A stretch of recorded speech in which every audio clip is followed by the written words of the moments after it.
नमस्कार, मैं मोहम्मद आसिफ और आप देख रहे हैं एसपीएन 9 न्यूज़।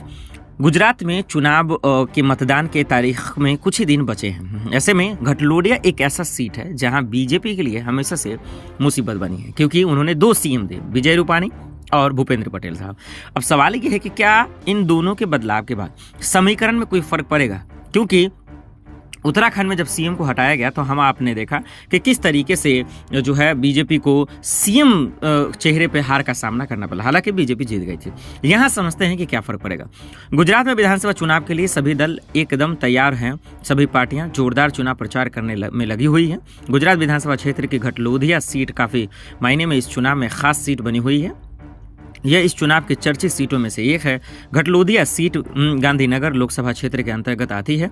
इस सीट को घटलोदिया सीट भी कहा जाता है, क्योंकि बीजेपी को हमेशा यहां से 1 लाख से अधिक वोट मिलते रहे हैं। घटलोदिया को लेकर ऐसा कहा जाता है कि जो इस सीट से जीतता है उसको राज्य की कमान दे दी जाती है। यह सीट परिश्रम के बाद अस्तित्व में आई।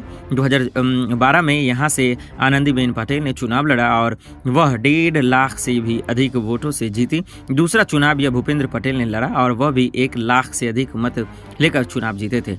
दोनों ही नेता राज्य के मुख्यमंत्री रह चुके हैं। इस बार भी बीजेपी ने यहाँ से मुख्यमंत्री भूपेंद्र पटेल को चुनावी मैदान में उतारा है। अब ये देखना होगा कि आखिर इसका फायदा कितना बीजेपी उठा पाती है। हालांकि आम आदमी पार्टी के आने से वाकई में बीजेपी के लिए परेशानियां बढ़ तो गई हैं। हालांकि ग्राउंड पर भी इतना दिख नहीं रहा जितना हमारा सुन रहे हैं, लेकिन बीजेपी के लिए चुनौती तो है, क्योंकि 2017 में भी आंकड़ों में फर्क आ गए थे और इस बार अगर वो हार जाते हैं तो इसका मतलब बीजेपी का सफाया धीरे धीरे इस बात की ओर इशारा कर रहा है कि उनकी लोकप्रियता धीरे धीरे घटती नजर आ रही है।